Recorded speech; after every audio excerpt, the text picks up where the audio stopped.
আসসালামু আলাইকুম প্রিয় ভিউয়ার্স, মাহে রমজানের শুভেচ্ছা সবাইকে। এখানে আমরা স্বাস্থ্যসম্মতভাবে কিভাবে শরবত রেডি করি। এখানে আমরা নিয়েছি,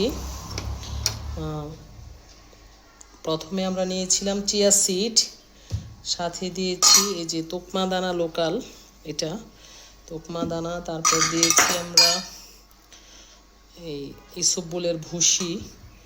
এই সবগুলো উপাদান একসাথে মিশিয়ে নিয়েছি। এটাকে অনেকক্ষণ পানিতে ভিজিয়ে রাখবো, একদম ইফতারের আগ মুহূর্তে। যার ইচ্ছে হয় লাল চিনি দিয়ে খেতে পারেন, অথবা কেউ যদি পছন্দ করেন গুড় দিয়েও খেতে পারেন।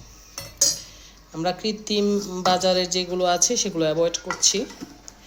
আর এখানে আমাদের আজকের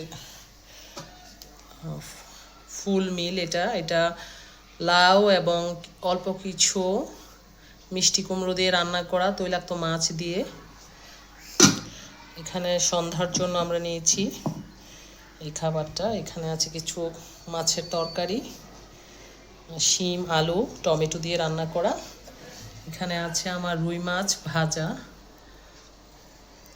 এটা মাছের তেল, এটা খুব ভালো ওমেগা 3 ফ্যাটি অ্যাসিড থাকে। আর এখানে চিকেন ফ্রাইড মোমো অনেকগুলো ছিল, মেয়ে খেয়েছে। আর এটা মিষ্টি আলু, খুবই ভালো স্বাস্থ্যসম্মত। আর এখানে রয়েছে আমার সালাদ, বাংলা স্টাইলের সালাদ।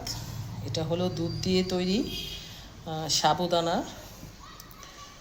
আর এখানে রয়েছে আমার ছোলা, এটা আমরা কোকোনাট অয়েল দিয়ে ভেজেছি, আলটিমেট অর্গানিকের কোকোনাট অয়েল, খুবই ভালো স্বাস্থ্যসম্মত। আমরা সয়াবিনটা সবসময় অ্যাভয়েড করি। এখানে রয়েছে গরম গরম করলা ভাজি। আর আমাদের এখানে রয়েছে পাতাকপির পাকোড়া। এটাতে আমরা অল্প চালের গুঁড়ি, অল্প লাল আটা, পেঁয়াজ, কাঁচামরিচ, গরম মশলা, 2-3টা ডিম ব্যবহার করেছি। ও সাথে রয়েছে হিমালয়ান পিঙ্ক সল্ট। আর এটা হলো থাইল্যান্ডের একটি সস, হেন্স কোম্পানির, খুবই কোয়ালিটিফুল, খুবই ভালো। এই হলো আমাদের টোটাল আজকের ইফতার।